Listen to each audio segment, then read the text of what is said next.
ओम शांति। भगवत गीता श्लोक क्लास में आज के क्लास में बेसिक कोर्स है और बेसिक कोर्स में हम टॉपिक समझ रहे हैं गीता का भगवान कौन। इस टॉपिक में हमने अभी तक तो काफी सारे क्लासेस में इसका प्रूफ सहित बातें समझी है कि वास्तव में गीता ज्ञान दाता परमपिता शिव ही महादेव शंकर के द्वारा है और इसीलिए ही शंकर महादेव गीता ज्ञान या ईश्वरीय पढ़ाई के द्वारा पूरी तरह से अपनी शिव समान स्टेज बना लेते हैं।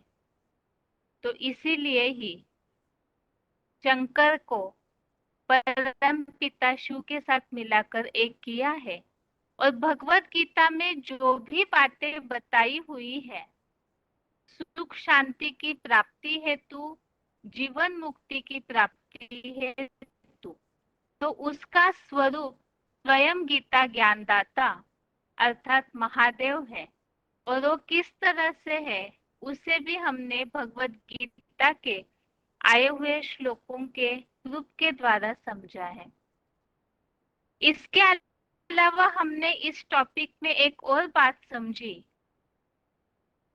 भक्ति मार्ग में जो गलतफहमी हुई है कि गीता ज्ञान दाता जन्म मरण के चक्र में आने वाले श्री कृष्ण को समझ लिया और इससे नुकसान भी हुआ है, जो गीता का महत्व कम हुआ है। इसके अलावा हमने इस बात को भी समझा है,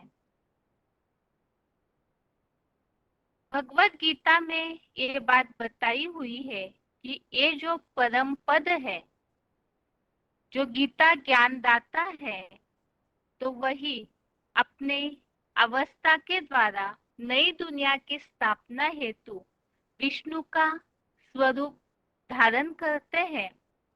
तो वो विष्णु स्वरूप अर्थात वो परम पद जो बनने वाला है, तो उस आदिदेव आदम को खोजना चाहिए जिनसे सृष्टि की ये पुरानी प्रक्रिया प्रसारित हुई है।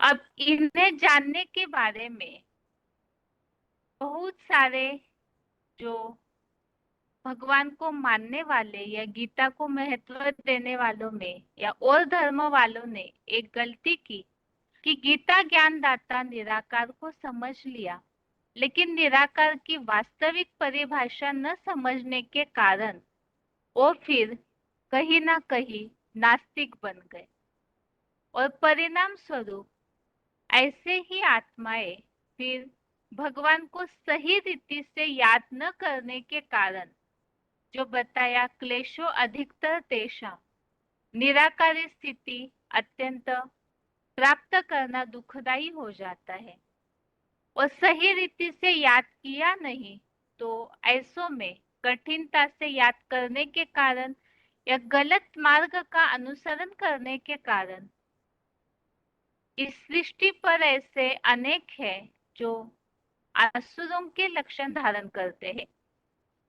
परिणाम स्वरूप इस सृष्टि का पतन, और वो किस तरह से हुआ है इसके बारे में हमने टॉपिक में समझा कि दुख और समस्याओं का कारण और निवारण क्या है। तो वास्तव में भगवत गीता का ज्ञानदाता शिव शंकर है और वो अव्यक्त मूर्ति ना शिवलिंग का वो निराकारी स्टेज वाला स्वरूप जो भक्ति मार्ग में सबसे ज्यादा मान्यता प्राप्त है, उसे न समझने के कारण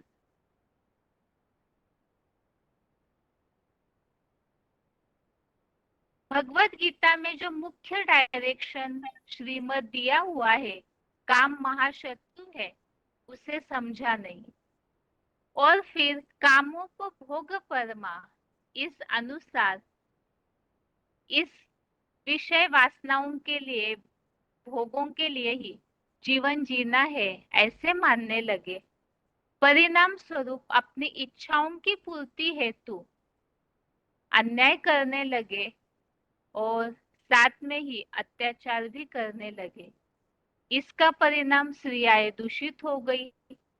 स्त्रियों के दूषित होने से समाज पर प्रभाव पड़ा। वर्ण संकर प्रजा जो कुल नाशकों के लिए होती है, ऐसी प्रजा निर्माण हो गई। परिणाम स्वरूप अपनी इच्छाओं की, ये जो भोगों की लालसा है, वो इतनी अति को पहुंच जाती है कि इन सबकी बुद्धि, जो नास्तिक बने हुए मनुष्य है, कलयुगांत में इनकी बुद्धि इतनी ज्यादा भ्रष्ट हो जाती है कि वो हिंसाचार करने लग पड़ते हैं।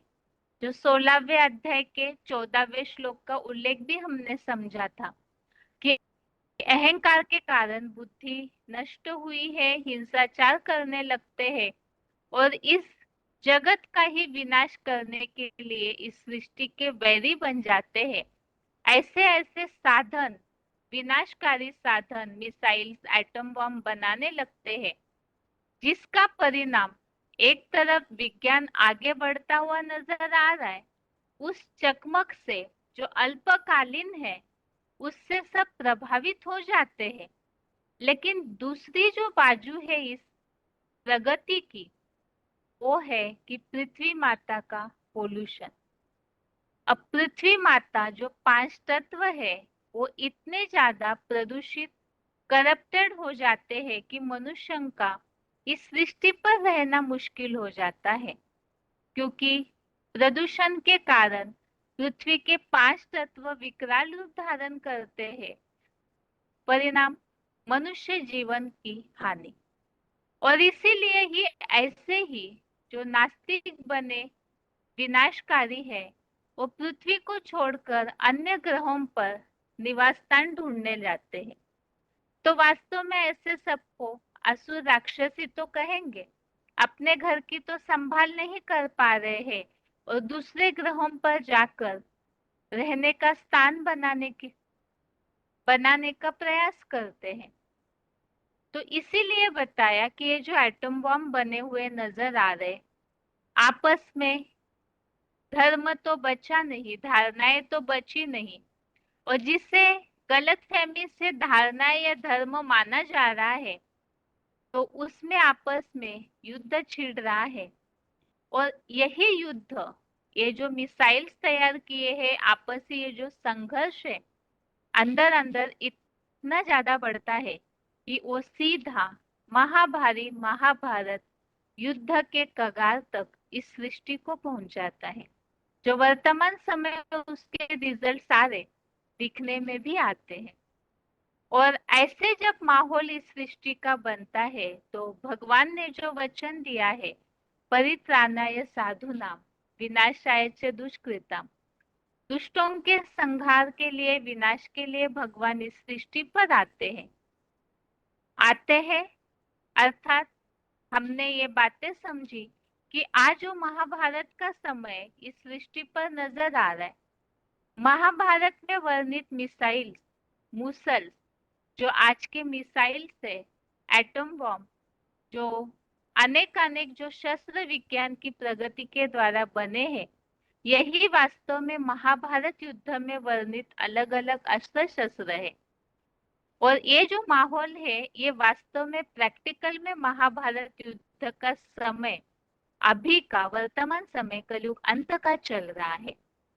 तो जब महाभारत युद्ध का समय अभी वर्तमान है, तो फिर जरूर महाभारत युद्ध के समय गीता ज्ञानदाता भगवान भी प्रैक्टिकल में उपस्थित होने चाहिए। और वो वास्तव में है। और इसी के लिए ही भगवान ने एक रास्ता भगवत गीता में बताया है, जो कि 18वें अध्याय के 66वें श्लोक में उल्लेखित है। सर्वधर्मान् परित्यज्य मामेकं शरणं व्रज, अहम त्वा सर्व पापेभ्यो मोक्षयिष्यामि मा शुचः। सारे धर्मों का पूरा त्याग कर मुझ एक शिव बाबा की शरण में जा, मैं तुझे सब पापों से मुक्त कर दूंगा। तो इसके लिए ही अगर इस होने वाले महाभारत युद्ध में जैसे पांडव सेफ रहे, वैसे अपने को सेफ रखना है, पांडव महाभारत युद्ध के बाद स्वर्गारोहण में चले गए। तो ऐसे अगर ऊंचे स्वर्ग की जीवन मुक्ति की प्राप्ति करनी है तो उस प्रैक्टिकल में आए हुए भगवान की शरण में जाना होगा। लेकिन उसके लिए शर्त बताई, जितने भी दैहिक धर्म है उनका पूरी तरह से परित्याग करना। अर्थात जो अनेकानेक धर्म मनुष्य द्वापर युग से बनाना शुरू करते हैं, सनातन धर्म की धारणाएं नष्ट होकर अनेक अनेक विधर्म बढ़ने लगते हैं, तो सारे विधर्मी धारणाओं का पूरी तरह से त्याग कर जो गीता ज्ञानदाता का प्रैक्टिकल स्वरूप है शिव शंकर भोलेनाथ, उनकी शरण में जाना है। अब शरण में जाना अर्थात उनका जो प्रैक्टिकल में कार्य वर्तमान समय में चल रहा है उसे ज्ञान के द्वारा पहचानना। जो 11वें अध्याय में उल्लेख है कि ज्ञान के नेत्र से ही भगवान को जाना या पहचाना जा सकता है। पहचान करके और जो श्रीमत दे रहे हैं गीता ज्ञान द्वारा, तो उस पर जितना हम चलेंगे उतना ही जीवन मुक्त अवस्था की प्राप्ति हो सकती है। यहाँ तक की बातें हमने अभी तक के क्लासेस में समझी थी, जिसका सार हमने समझा। अभी आगे है भगवत गीता में ही कुछ जो मुख्य पहलू है उन पर हम आज नजर डालते हैं। दुख और जो अनेक प्रकार के दुख समस्याएं और उनका निवारण हमने समझा कि गीता ज्ञानदाता को पहचानने से ही सारी समस्याओं का निवारण हो सकता है। भगवान को भूलने से ही, सुखदाता को भूलने से ही सब भटकने लगे, दुखी हो जाते हैं। तो वो गीता ज्ञानदाता अर्थात परमपिता परमात्मा शिव शंकर के एक व्यापी स्वरूप के द्वारा प्रैक्टिकल में अभी गीता का ज्ञान दे रहे हैं। वास्तव में मनुष्य यह समझते हैं कि जो भगवत गीता कागज के पन्नों वाली है वो दुनिया का परिवर्तन करेगी, लेकिन वास्तव में केवल किताब में जो ज्ञान बंधा हुआ है उससे मनुष्यों का जीवन परिवर्तन होना होता तो 2500 वर्ष की सृष्टि में गीता ज्ञान चलता आया, लेकिन परिवर्तन नहीं हुआ क्योंकि उसमें मिक्सचरिटी हुई और वास्तव में गीता ज्ञानदाता तब थे नहीं। तो कलयुग के अंत में जो भगवत गीता में वर्णन है उस अनुसार अनेक धर्म जहाँ उपस्थित है, धर्म ग्लानि जहाँ होती है, तो एक सद्धर्म की स्थापना के लिए ही भगवान प्रैक्टिकल में भगवान उवाच कहा है। तो जो किताब में गीता बंधी हुई है उसी का ज्ञान अभी असीमित ज्ञान, उसका पूरी तरह से स्पष्टीकरण सहित भगवान प्रैक्टिकल में उस गीता ज्ञान को देते हैं, जिसे गीता ज्ञानामृत कहा है, जिसके द्वारा ही मनुष्य अपने प्रैक्टिकल जीवन में धारण करके देवता बनते हैं। और यही भगवत गीता वो वही है जो सर्वशास्त्र शिरोमणि कही जाती है। तो वो शिरोमणि गीता वास्तव में भगवान जब कलयुग के अंत में प्रैक्टिकल में उस गीता ज्ञान को देते हैं, तो सारे जितने भी धर्म शास्त्र है वो सिर्फ अपने धर्म से सीमित है, लेकिन भगवत गीता ये मनुष्य मानवीय धर्म और मूल रूप में जो भगवान शिक्षाएं देते हैं उससे जुड़ी हुई है। और ऐसे गीता को प्रैक्टिकल में हम उस गीता ज्ञानदाता से जुड़कर पहचान करके जब अपने जीवन में उस ज्ञान को समझकर धारण करते हैं, तो वही वो गीता का सच्चा ज्ञान है जो ऐसा परम पवित्र है, जो गीता में उल्लेखित है, नहीं ज्ञानेन सदृशम पवित्रम इह विद्यते।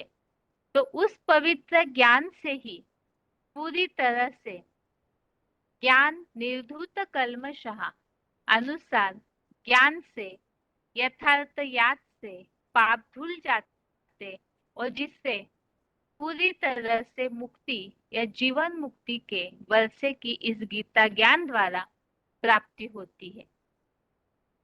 इन सब उल्लेख कौन से और गीता में आए हुए श्लोकों से ये बात तो पूरी स्पष्ट है कि एक गीता ज्ञानी है जो मनुष्यों को सारे बंधनों से, दुखों से, बीमारियों से, समस्याओं से पूरी तरह से निकाल सकती है। और गीता कोई एक धर्म से बंधा हुआ शास्त्र नहीं है, तभी उसे सर्वशास्त्र शिरोमणि कहा है, क्योंकि वो मानव जाति के सुधार के लिए बना हुआ है, जो कि स्वयं भगवान देते हैं। और जैसे कि माता पिता अपने बच्चों का कल्याण चाहते हैं, इसी तरह से एक गीता भी सारे सृष्टि की मानव जाति के कल्याण हेतु है। इसीलिए सब धर्म वालों का उद्धार करने वाली ये भगवत गीता सारे धर्मों का माई बाप भी कही जाती है। वैसे ही सारे शास्त्रों का शिरोमणि सर्वोच्च स्थान भी भगवत गीता का है। इस गीता ज्ञान के द्वारा ही जो वर्णित है शास्त्रों में कि पांडवों ने स्वर्ग की प्राप्ति की, तो इसी तरह से वास्तव में वो पांडव कोई मुट्ठी भर 5 उंगलियों पर गिने हुए पांडव नहीं, बल्कि पांडवों की तरह धारणाएं अपने जीवन में अपनाने वाला ऐसा कोई ग्रुप है, ऐसा कोई संगठन है जो इस गीता ज्ञान के द्वारा जब ये दोजक, नरक, हेल अर्थात कलयुगी आसुरी दुनिया खत्म होकर नई दुनिया, जन्नत, पैराडाइज, स्वर्ग, वैकुंठ और सतयुगी दुनिया की स्वयं भगवान अभी प्रैक्टिकल में स्थापना कर रहे हैं। और जो गायन है वसुधैव कुटुंबकम, सारी वसुधा ही एक कुटुंब है, तो वो वसुधैव कुटुंबकम इस गीता ज्ञान द्वारा अभी प्रैक्टिकल में भगवान स्वयं स्थापन कर रहे हैं। तो ये है गीता का महत्व। और साथ में गीता ज्ञान अमृत को जानकर ही हम पूरी तरह से स्वर्ग की प्राप्ति कर सकते हैं। और स्वर्ग की प्राप्ति करना अर्थात सब दुखों से मुक्ति, अर्थात जीवन रहते रहते मुक्त अवस्था की अनुभूति करना, सुख शांति में जीवन की अनुभूति करना। तो इसीलिए इस गीता ज्ञान को प्रैक्टिकल में गीता ज्ञान दाता शिव शंकर भोलेनाथ को पहचान कर अपने जीवन में धारण करना जरूरी है। और इसी के लिए भगवान ने ही जो ऐसे दैवी संपदा वाले दैवी गुण कलयुग अंत में भी अर्जुन जैसे पुरुषार्थी, तो नंबरवार ऐसे अर्जुन उपस्थित है इस सृष्टि पर जो कि सच्चाई की लालसा रखते हैं, भगवत प्राप्ति की इच्छा रखते हैं। तो ऐसे मनुष्यों के लिए भगवान ने एक ईश्वरीय संदेश दिया है। वो इस प्रकार है, परम पिता परमात्मा शिव भगवान उवाच, प्रिय वत्सो, 5000 वर्ष पूर्व महाभारत के समय मैंने ही अविनाशी ज्ञान सुनाया था, जिसका यादगार शास्त्र श्रीमद् भगवत गीता गाया जाता है।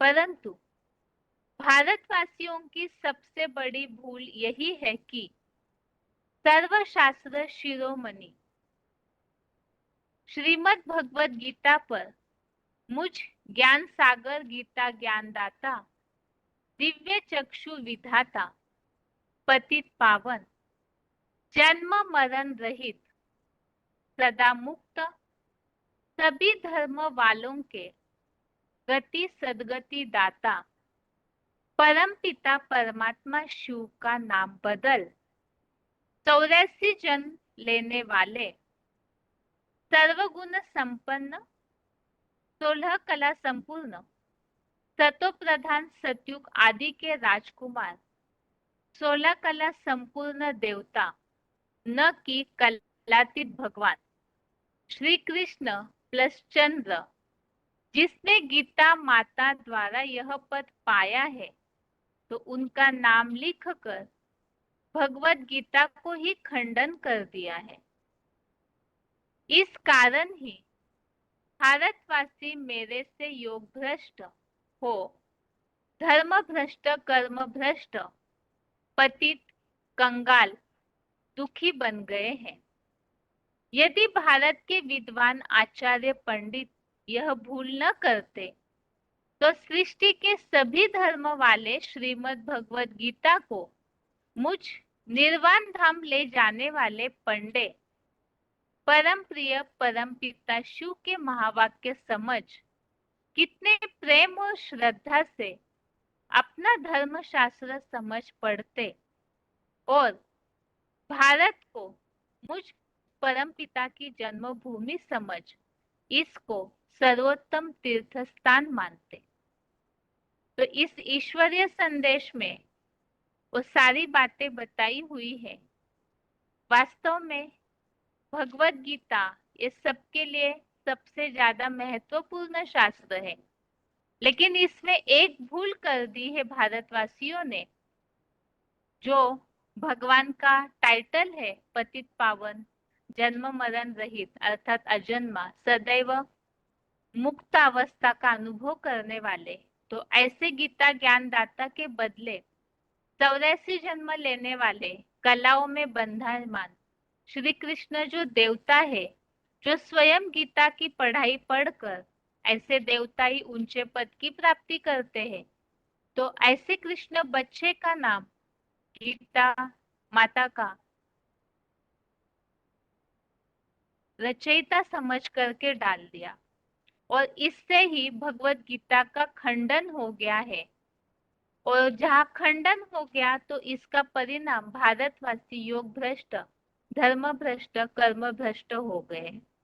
अगर ये भूल न होती भारतवासियों के द्वारा तो आज भी भारत का नाम पाला होता और सभी भगवत गीता को बड़े प्यार से पढ़ते।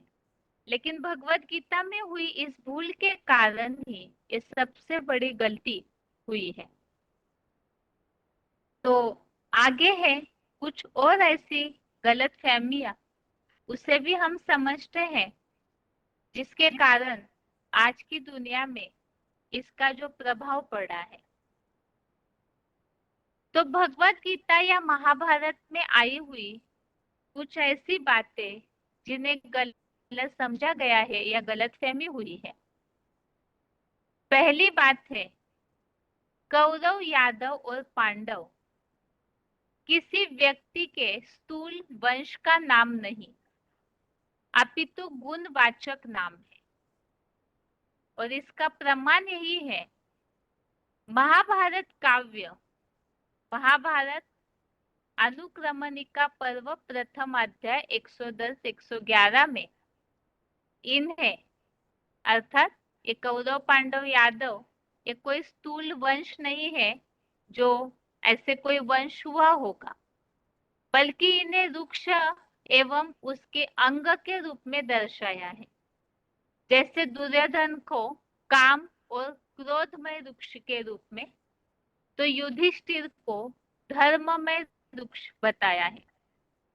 तो इन्हें इनके जो गुण या दुर्योधन में जो अवगुण है उस आधार से उन्हें ऐसा वृक्ष बताया। अर्थात ही दुष्ट युद्ध करने वाला दुर्योधन जो कामी और क्रोधी जो दिखाया जाता है महाभारत में, कोई एक व्यक्ति का नाम नहीं, वृक्ष के रूप में महाभारत में दिखाया है। इसका मतलब उनकी ऐसे अवगुण धारण करने वाली काफी सारी वंशावली है जो कलयुगांत में इस सृष्टि पर उपस्थित दिखने में आती है।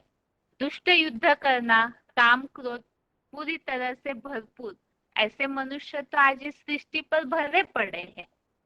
और युधिष्ठिर अर्थात उन्हें धर्म में वृक्ष बताया, तो ऐसे युद्ध में स्थिर धर्म के राजा वो भी इस सृष्टि पर मौजूद होते हैं।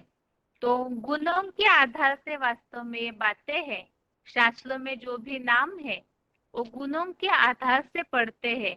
लेकिन गलत फहमी शास्त्रों में होने वाले जो मिक्सचरिटी है, अलग अलग टीकाएं हैं, उसके कारण जो सच्चाई है वो लोप हो जाती है।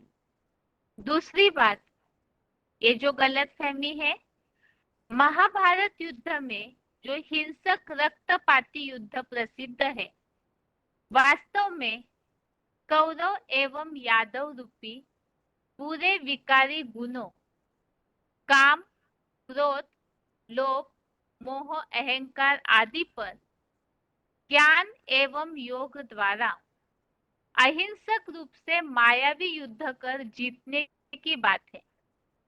जहां आज के साधु संत महात्माएं भी हिंसा को मना करते हैं, वहां परमपिता परमात्मा कैसे हिंसा कर सकते हैं?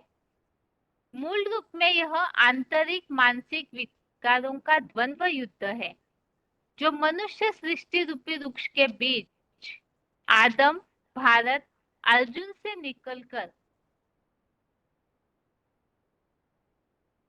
विशाल वट वृक्ष बनकर अंततः समाप्त हो जाता है और महाभारी महाभारत के रूप में विख्यात हो जाता है। तो यहाँ और एक बात क्लियर की, महाभारत युद्ध कहते हैं भगवान की उपस्थिति में लड़ा गया। तो जहाँ साधु संत सन्यासी जो द्वापर युग से हुए, वही किसी को भी हिंसा की शिक्षा नहीं देते, जबकि वो मनुष्य है। तो फिर भगवान जो इन सबके रचयिता है, वो मनुष्यों को हिंसक युद्ध की शिक्षा गीता ज्ञान के द्वारा कैसे दे सकते हैं? तो इसी के लिए यहाँ इस बात को स्पष्ट किया है, वास्तव में ये जो युद्ध है, ये बुराई के प्रति युद्ध है, सत्य असत्य का युद्ध है। जो विकार है काम, क्रोध, लोभ, मोह, अहंकार, ये पांचों विकारों से युद्ध है। और वो युद्ध ज्ञान योग के द्वारा अहिंसक रीति से अपने ही कमी कमजोरियों रूपी माया के साथ लड़ने वाला युद्ध है, अर्थात उन्हें ज्ञान योग के आधार से खत्म करने की बात है। और ये जो आंतरिक युद्ध है, ये शुरू होता है मनुष्य सृष्टि रूपी वृक्ष के बीज से, जिसके लिए उल्लेख आया हुआ है, अविनाशी तु तत्विद्धि येन सर्वमिदं तत्। तो वो जो अव्यय पुरुष है, महादेव, शंकर, अर्जुन, आदम, भारत, तो वो सृष्टि रूपी वृक्ष के बीज से वो सबसे पहले अपने अंदर से कलयुग अंत पहुंचते पहुंचते वो जब तमो प्रधान बन जाता है बीज, वो अपने अंदर से इन कमी कमजोरियों को निकाल फेंकते हैं और उनसे ये होने वाला युद्ध की शुरुआत ये महाभारी महाभारत युद्ध के रूप में सारी सृष्टि में फैल जाता है। और सभी ही अपने अंदर से भी इन कमी कमजोरियों को नष्ट करते हैं और साथ में ही सबके अंदर से भी नष्ट हो जाता है। आगे है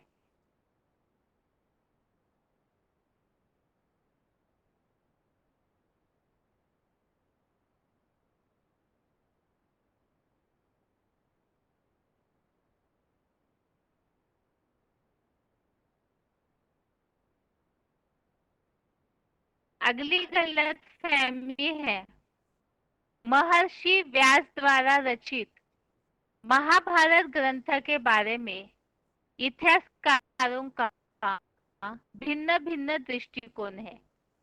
भगवान द्वारा गीता का उच्चारण करना और व्यास द्वारा संकलन करना, यह तथ्य इतिहासकारों द्वारा विवादास्पद माना जाता है। तो यहाँ इस बात से हम इस बात को समझ रहे हैं, वास्तव में गीता ज्ञान जो है वो प्रैक्टिकल में भगवान ने दिया है। और इसीलिए ही ये जो भक्ति मार्ग में कहा जाता है कि वेद व्यास ने गीता रची या भगवान ने गीता का जो उच्चारण किया, तो इतिहासकार इसे विवादास्पद इसलिए मानते हैं क्योंकि इसकी वास्तविकता किसी ने जाने नहीं, क्योंकि उसकी वास्तविकता तो स्वयं भगवान ही स्पष्ट कर सकते हैं। और दूसरी बात, जहाँ कृष्ण श्री कृष्ण गीता का भगवान माना जाता है।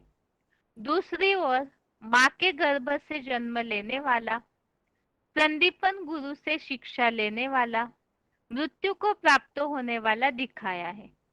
तो वह अगर्भा, अजन्मा, अभोक्ता, अकर्ता, अमूर्त, अचिंत्य, निर्गुण, निराकार, निरहंकार, अकाल मूर्त, त्रिकालदर्शी, सर्वज्ञ, गीता ज्ञानदाता, परम पिता, शिव स्वरूप कैसे हो सकता है?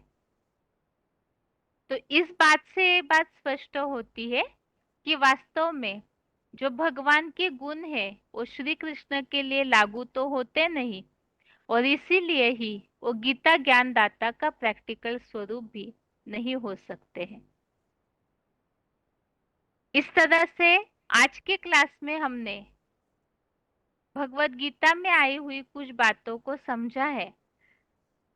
एक तो प्रैक्टिकल में भगवान जो गीता का ज्ञान दे रहे हैं उसे अपने जीवन में धारण करने से ही जीवन मुक्ति की अवस्था की प्राप्ति हो सकती है।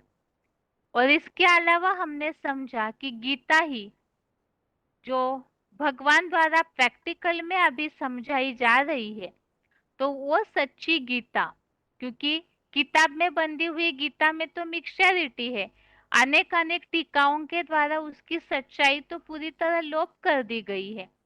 तो जो गीता सर्वशास्त्र शिरोमणि है वो वास्तव में भगवान जो ओरली अभी समझा रहे हैं प्रैक्टिकल में, तो वही सर्वशास्त्र शिरोमणि गीता है। उसे अपने जीवन में धारण करके मनुष्य जीवन का सब धर्म वालों का उद्धार होता है, और यही सृष्टि नरक से बदल करके स्वर्ग वसुधैव कुटुंबकम बन जाती है। इसके अलावा हमने आज के क्लास में जो भगवान ने स्वयं अपने मुख से जो संदेश सभी मनुष्य मात्र के लिए दिया है उसे भी हमने पढ़ा कि श्रीमद् भगवत गीता में सबसे बड़ी भूल जो हुई है, भगवान के जो गुण है, गीता ज्ञानदाता, पतित पावन, अजन्मा, सदैव मुक्त, ऐसे गुण श्री कृष्ण के लिए लागू नहीं होते हैं, लेकिन श्री कृष्ण का गीता में नाम डालने से ही वास्तव में सभी मनुष्य पतित, भ्रष्टाचारी, योग भ्रष्ट, धर्म भ्रष्ट, कर्म भ्रष्ट हुए हैं। और परिणाम स्वरूप भारत का भी महत्व सारे दुनिया के सामने जिस तरह होना चाहिए वो अभी नहीं है। इसके अलावा हमने महाभारत और गीता में आई हुई कुछ ऐसी बातें जो गलतफहमी के रूप में मानी जाती है उसे भी समझा कि वास्तव में कौरव, पांडव, यादव, दुर्योधन, युधिष्ठिर ये कोई स्थूल वंश की बात नहीं, या ऐसे कोई मनुष्य हुए, ऐसे कोई युधिष्ठिर, दुर्योधन जैसे हुए हैं, ऐसे बात नहीं, कोई एक व्यक्तित्व की बात नहीं। वास्तव में कलयुग अंत में ऐसे दुर्योधन की तरह धारणा अवगुण वाले कई सारे लोग होते हैं, जिसके लिए ही इसे महाभारत में एक वृक्ष के रूप में दिखाया हुआ है। और महाभारत युद्ध ये कोई हिंसक युद्ध नहीं है, क्योंकि जहां महात्माएं या साधारण मनुष्य भी हिंसा पसंद नहीं करते, तो भगवान हिंसक ज्ञान कैसे दे सकते हैं? तो ये वास्तव में अपनी अंदरूनी लड़ाई है, अपने पांच विकारों से, अपनी माया से, जो कमी कमजोरियां है, इससे अपना आंतरिक युद्ध है, जो शुरू होता है मनुष्य सृष्टि के बाप से, परम जो आदम अर्जुन है, वो पहले अपने इस आंतरिक युद्ध को शुरू करता है, और यही बड़ा होकर के महाभारत युद्ध का स्वरूप धारण करता है।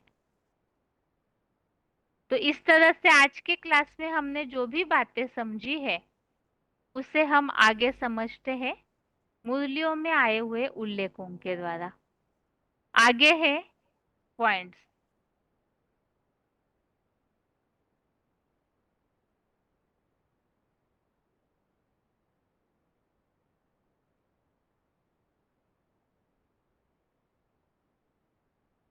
पहला पॉइंट है सर्वधर्मान परित्यज्य।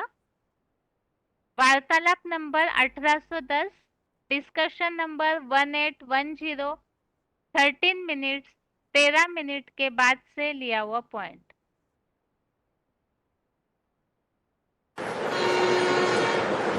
और धर्म अभी सभी तमो प्रधान दुखदायी हो गए हैं या अच्छे हैं? सभी तमो प्रधान दुखदायी हो गए। और उन धर्मों के आधार पर जो कर्मकांड बनाए हैं धर्माचार्यों ने, धर्म के नेताओं ने, वो कर्मकांड भी सब तमो प्रधान हो गए, अंधश्रद्धा युक्त। बुद्धि विवेक का नाम निशान नहीं है। इसलिए भगवान गीता में सुनाते हैं सर्वधर्मान परित्यज्य। इस कलयुग के अंत में जितने भी सर्वधर्म हैं इन सबको क्या करो? परित्यज्य, त्याग दो, छोड़ दो। इन सभी धर्म गुरुओं को, धर्म पिताओं को मालो गोरी, इन्होंने सबने अंधश्रद्धा सिखाई है। क्या करो? मामेकम शरणम व्रज, सर्वधर्मान परित्यज्य मामेकम शरणम व्रज। सब धर्मों को छोड़ दो, ये सब देह के धर्म है। देहधारी धर्म गुरुओं ने स्थापन किए हैं, देह अभिमान में रह करके स्थापन किए हैं, इसलिए इनको त्याग दो। मैं ही एक हूं जो स्वाभिमानी हूं। स्व आत्मा को कहा जाता है। मैं आत्माभिमान में सदा रहता हूं, सदा शिव। इसलिए मेरा अनुगमन करो, मुझे फॉलो करो। सब धर्म पिताओं को छोड़ो, धर्म महात्माओं को छोड़ो, मुझे अनुगमन करो। ये सब झूठे हैं। अगर झूठे न होते तो इन धर्म पिताओं के आने के बाद सृष्टि सदगति को जाती या दुर्गति को जाती है? सदगति को जाती। लेकिन सारी सृष्टि की, सभी धर्मों की दुर्गति हो रही है या सदगति हो रही है? सब की दुर्गति हो रही है। सब आपस में लड़ रहे हैं। लड़ते लड़ते ये हालत हो गई कि एटम बम बनाए रखे हैं सारी दुनिया को भस्म करने के लिए। इससे जास्ती तमो प्रधानता क्या होगी कि जो आदमी जिस डाली पर बैठा हुआ है उसी डाली को काट रहा है, तो क्या हाल होगा? है? नीचे गिरेगा, सब नीचे गिर जाएंगे। इसलिए इस सृष्टि का ध्वंस होने से पहले ही भगवान आकर के बताते हैं ये सब कर्मकांड झूठे हैं, ये धर्म गुरु झूठे हैं, इनको मारो गोली। ये वेद वाक्य हैं ब्रह्मा के, इनको गोली नहीं मारेंगे तो ये तुम्हें मार देंगे, तुम्हारा सत्यानाश कर देंगे। इसलिए इनको त्याग कर मेरी शरण में आ जा। मैं जो रास्ता बताता हूं वो ध्यान से सुन। अगला पॉइंट है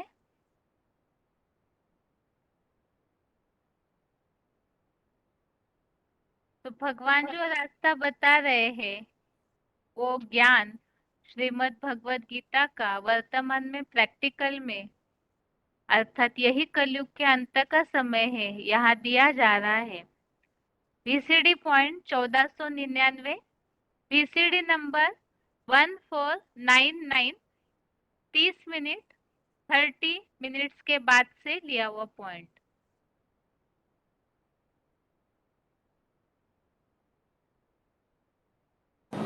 ये जो दुनिया में कलयुगी पतित बाप हैं, पतित शिक्षक हैं, गुरु हैं, वो जो हमको नहीं दे सके,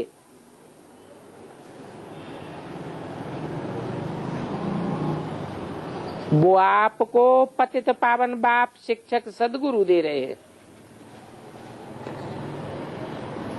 ये तुम बच्चों के अनुभव की बात है। इस समय प्रैक्टिकल में गीता का पाठ रिपीट हो रहा है। प्रैक्टिकल कैसे कहें?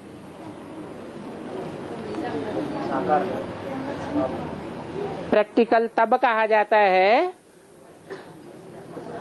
जब गीता ज्ञानदाता स्वयं प्रैक्टिकल में साकार में मौजूद हो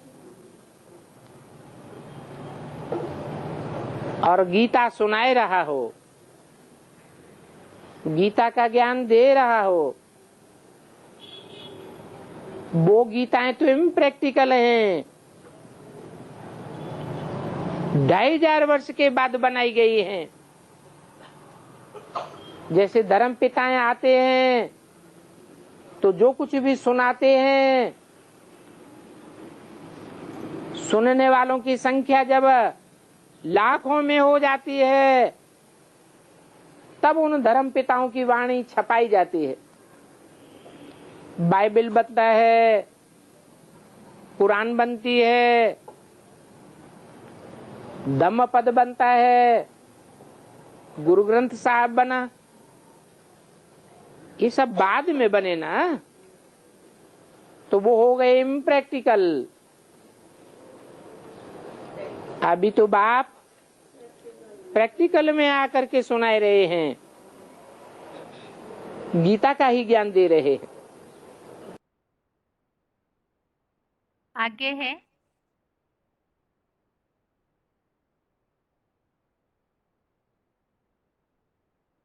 सर्वशास्त्र शिरोमणि Shrimad Bhagavad Gita, VCD number 1092, VCD number 1092, 31 minute 31 minutes के बाद से लिया हुआ पॉइंट।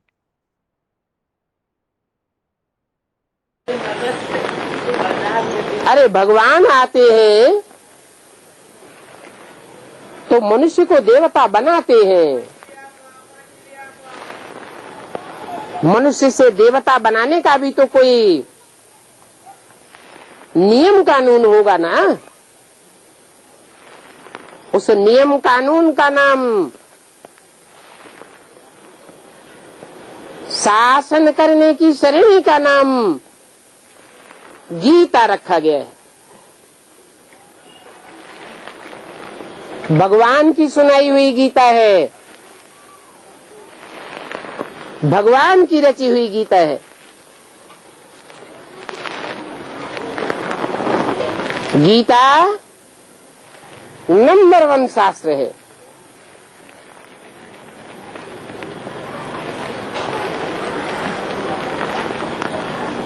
भगवान खुद बैठ करके शासन नहीं करते। भगवान आकर के प्रवृत्ति मार्ग की रचना करते हैं। सारी वसुधा ही एक कुटुंब बन जाती है, परिवार बन जाती है। उस परिवार की पालना का काम गीता माता को सौंपा जाता है। गीता माता सारे विश्व रूपी परिवार की पालना करती है,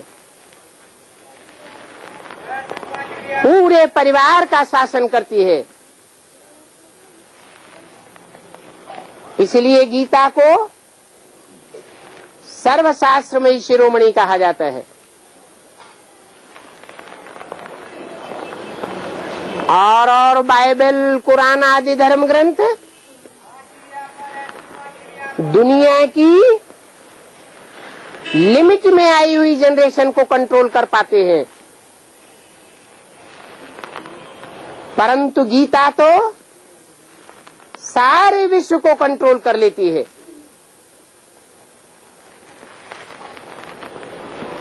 इसलिए सभी धर्म वाले गीता का प्रचार प्रसार करते हैं।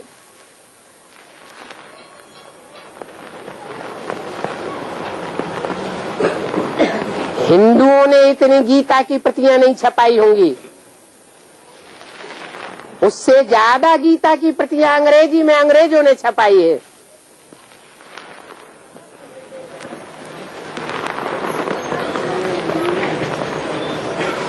तो गीता सर्वशास्त्र शिरोमणि गाई हुई है, सब शास्त्रों का माई बाप है।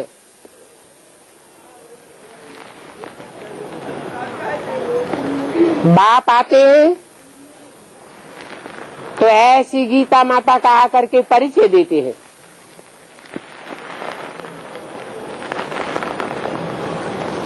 कि गीता माता कैसे सर्वशास्त्र शिरोमणि है और कब शिरोमणि बनती है।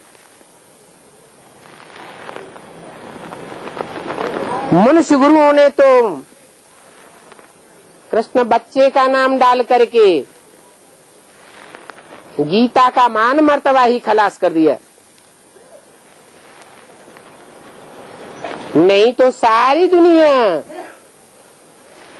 गीता को सर्वश्रेष्ठ समझती।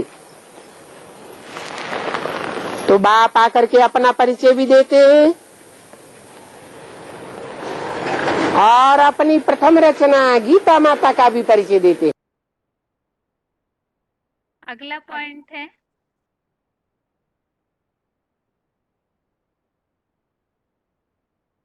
श्रीमद् भगवत गीता सारे शास्त्रों का माई बाप है।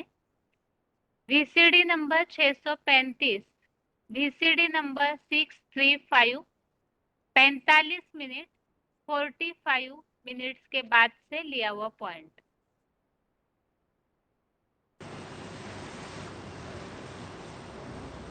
गीता ही भारत का मुख्य शास्त्र है।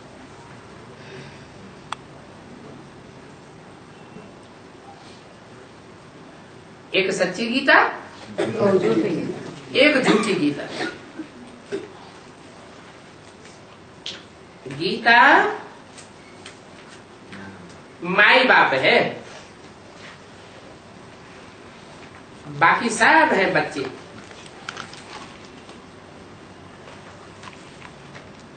वेद शास्त्र आदि वह है पत्ते, गीता है माई बाप। गीता है मूल बीज।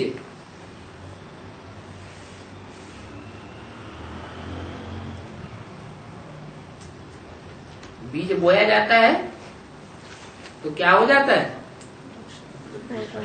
हाँ? बीज बोया जाता है तो बीज सड़ जाता है, हैं? और वृक्ष तैयार हो जाता है। जड़ें तैयार होती है, तना तैयार होता है, टहनियां तैयार होती है, पत्ते होते हैं, गुल खिलता है, फल निकलता है, फिर बीज बनता है। गीता है मूल बीज। पत्ते तो अनगिनत हैं। कितने पत्ते हैं?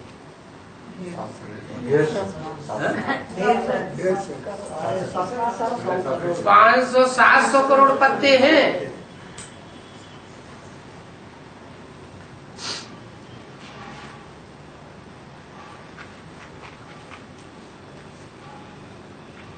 तो गीता मूल बीज है।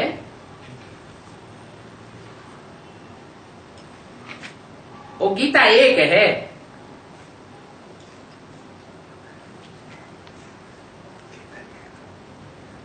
और शास्त्र तो ढेर के ढेर हैं, लेकिन अगला पॉइंट है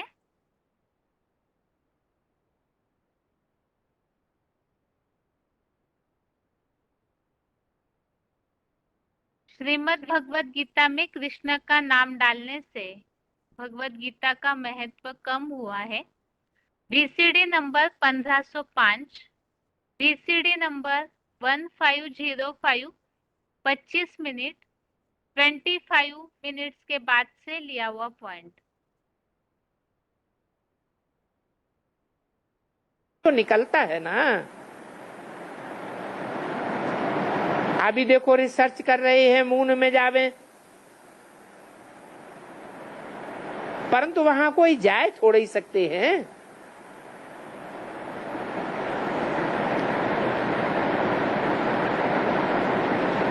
ये गीता एपिसोड भी है संगम का। उन्होंने तो शास्त्र बनाया, अगड़म बगड़म डाल दिया।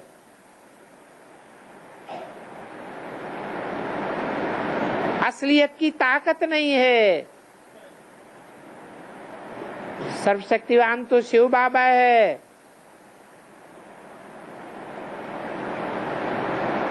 कृष्ण को सर्वशक्तिवान थोड़ा ही कह सकते हैं।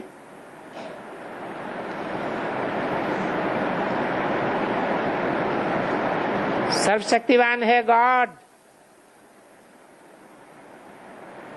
गॉड वो है जो जन्म मरण से न्यारा है।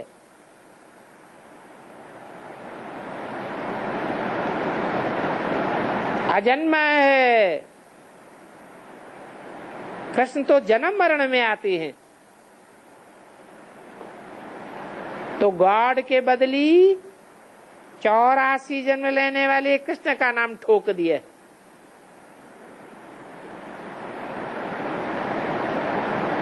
तो अब बताओ गीता पढ़ने से शक्ति आवे कहां से? अभी तो वो गीता पढ़ने से भी कुछ मजा नहीं आता है।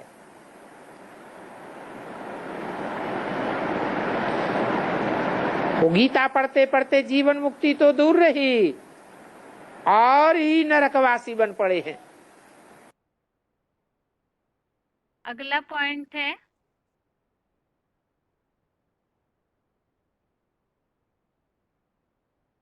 श्रीमद् भगवत गीता में हिंसक युद्ध की शिक्षा नहीं दी है। VCD नंबर 536 536 36 मिनट 36 मिनट्स के बाद से लिया हुआ पॉइंट।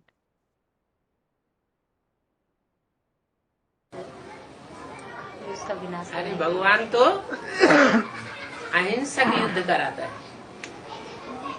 हिंसा का युद्ध नहीं कराता। अहिंसक राज्य की स्थापना करने आता है। अगर वो भी हिंसक बन जाए, आमने सामने की लड़ाई लड़े, तो हिंसक दुनिया की स्थापना होगी या अहिंसक राज्य स्थापन होगा? हिंसक दुनिया बन जाएगी।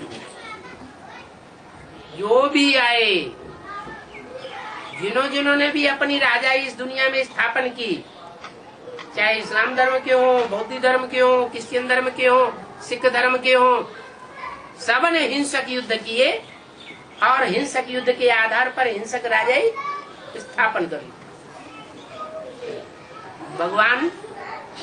भगवान तो महात्माओं से भी ऊंचा होता है, धर्म पिताओं से भी ऊंचा होता है।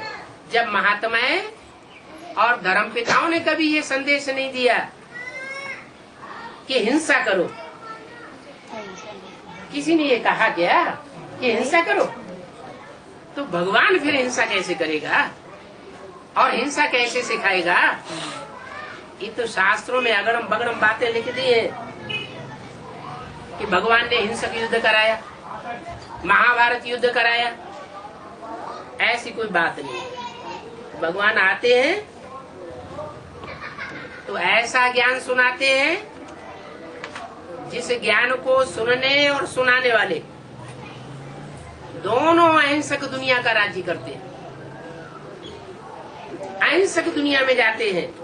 हिंसा की कोई बात ही नहीं।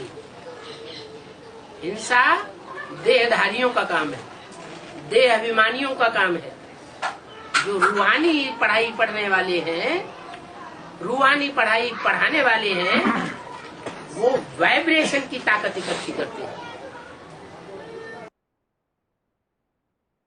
इस तरह से गीता के भगवान के टॉपिक संबंधित पॉइंट्स हमने समझे हैं। अभी आगे रिवीजन।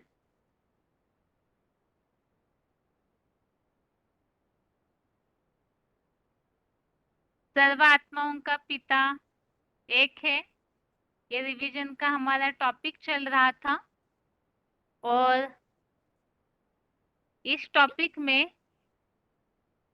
हम अभी तक के क्लासेस में ये बात समझे हैं, परम पिता का रूप निराकार ज्योति स्वरूप है, जिसकी हर धर्म में मान्यता है। ज्योतिर्लिंग की हिंदू धर्म में ज्यादा मान्यता है और बाकी हर धर्म में भी ज्योति स्वरूप की मान्यता अग्नि के रूप में तो कहीं गोल काले पत्थर के रूप में है जरूर।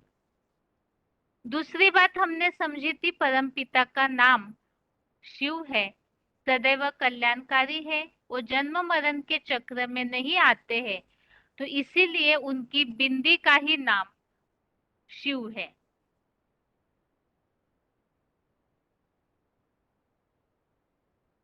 और दूसरी बात हमने ये समझी कि वास्तव में भक्ति मार्ग में एक गलतफहमी हुई है। परम पिता शिव के नाम के साथ ये समझा गया है कि वास्तव में शिव और शंकर एक है। परम पिता शिव वो अजन्मा अगर्भा अभोक्ता है और शंकर ये देवता है। तो देवता को ही भगवान मान लिया और कई ऐसे भक्त हैं देवताओं को ही भगवान समझ लेते हैं। तो इसीलिए ही हमने इस बात को भी श्लोकों के आधार से समझा कि वास्तव में देवताएं और भगवान में बहुत अंतर है। देवताओं की प्राप्त पूजा करने वाले, उनसे प्राप्ति करने वाले उन्हीं को पाते हैं और भगवान के भक्त उनकी सेवा करने वाले भगवान से ही प्राप्ति करेंगे। और ये अंतर जानना इसलिए जरूरी है ताकि हम ऊंच से ऊंच भगवान से ऊंच से ऊंच प्राप्ति कर सके। और जो देवताएं और भगवान के अंतर के लिए श्लोकों के द्वारा हमने काफी बातें समझी, तो आज के क्लास में इसी टॉपिक संबंधित और कुछ बातें जो बाकी है उसे देखते हैं। तो उसके लिए सबसे पहले VCD नंबर 1245, VCD नंबर 1245, देवताएं और भगवान में क्या अंतर है, इस टॉपिक पर ये पॉइंट है। मैं कोई गर्भ में नहीं आता हूँ, गर्भ से जन्म नहीं लेता हूँ और मैं कभी मनुष्य व देवता भी नहीं बनता हूँ। दूसरा पॉइंट इसमें है, देवता उनको कहा जाता है जो दिव्य गुण धारण करते हैं और मुझे तो निर्गुण कहा जाता है। न मैं अच्छे गुण धारण करता हूँ, न मैं बुरे बुरे गुण धारण करता हूँ।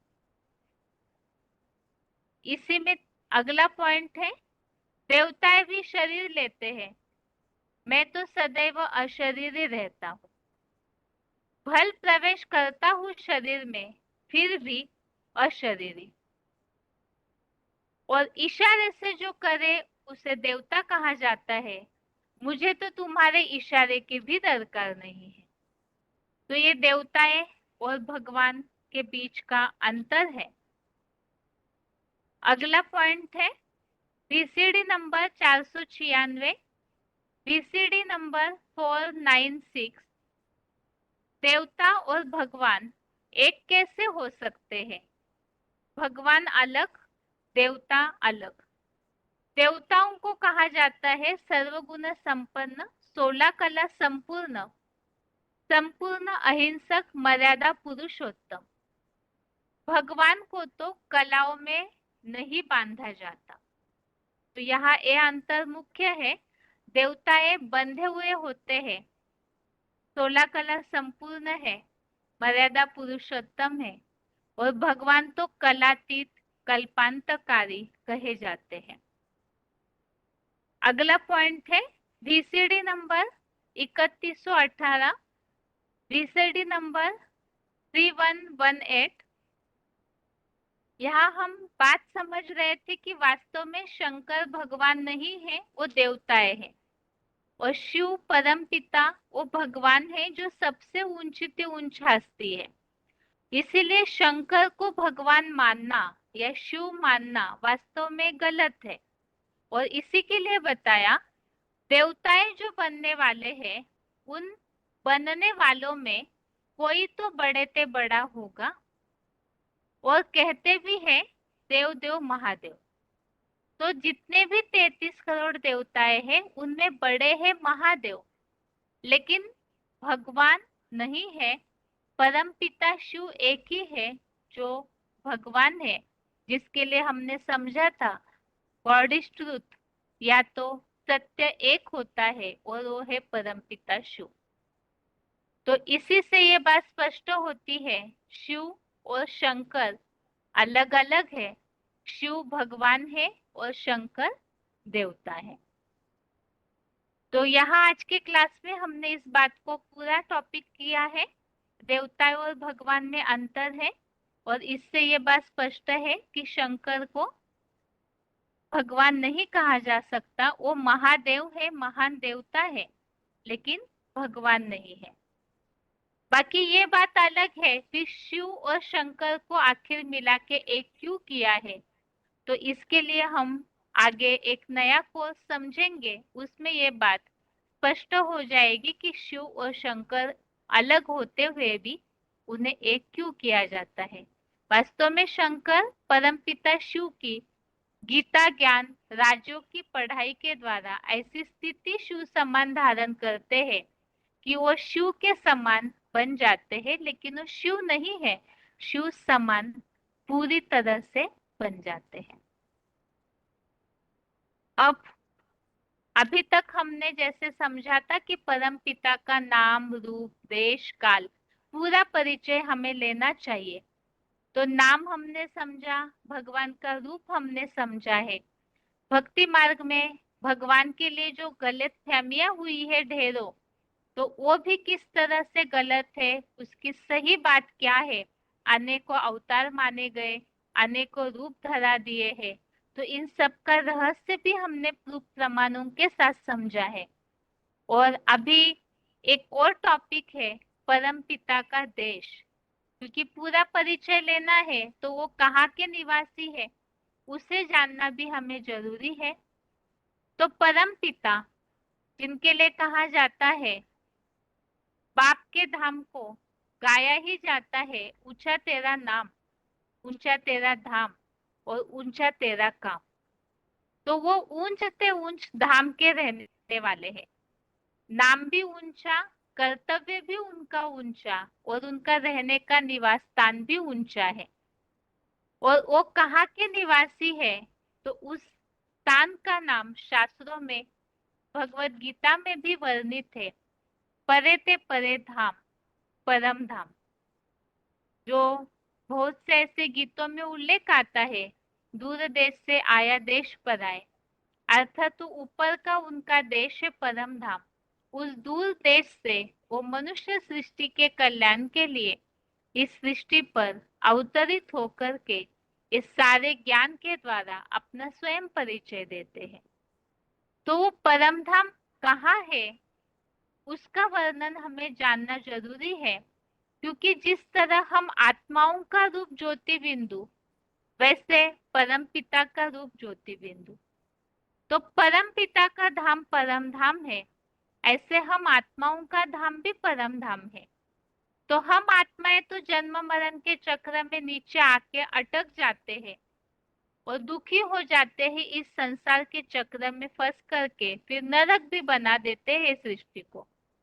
तो इसीलिए मनुष्यों के उद्धार के लिए भगवान इस सृष्टि पर अवतरित होते हैं और सारे मनुष्यों को फिर से अपने परम धाम, शांति धाम, वही ब्रह्मांड, ब्रह्म तत्व में वापिस ज्ञान योग के द्वारा ले जाते हैं। तो इसमें पहला पॉइंट है वीसीडी नंबर 1523 1523। भगवान परम धाम का रहने वाला है और हम बच्चे भी परम धाम से आए हैं ना। बाप के लिए कहा जाता है दूर देश से आया देश पर आए। तो अब ये पराया देश किसका है, ये पराया देश ऐसा क्यों गाया जाता है, क्योंकि ये प्रकृति का देश है। दूसरा पॉइंट है ऑडियो नंबर 122 122।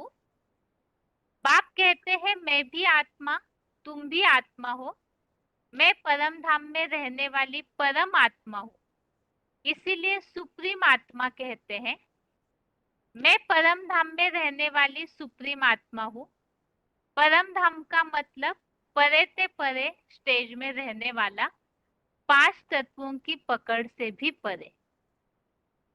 और अगला पॉइंट है वीसीडी नंबर 3737। परम धाम तो सूरज चांद सितारों की दुनिया से भी पार है। सूरज चांद सितारों की दुनिया में पांच तत्व है जिनसे यह शरीर बनता है। परम धाम उन पांच तत्वों से भी परे है। वहां छठा तुरिया तत्व है, ब्रह्मलोक। बाप कहते हैं हम परम धाम से आया हूँ, तो तुम बच्चे भी परम धाम से आए हो। तो ये परम धाम प्रकृति के पांच तत्व अर्थात ये सृष्टि, इससे भी परे सूरज चांद सितारे जो पांच तत्वों से कनेक्टेड है, तो उनसे भी परे ते परे अर्थात जो मुसलमानों में कहा जाता है खुदा सातवें आसमान में रहता है, तो इतनी ऊंचाई में परम पिता का वो धाम है, इसीलिए वो परम धाम श्रेष्ठ धाम है। तो परे ते परे अर्थात पांच तत्वों से बहुत दूर है, जिसे छठा तुरीय तत्व कहा जाता है, जो किसी तत्व से कनेक्टेड जुड़ा हुआ नहीं है, अर्थात तुरीय है।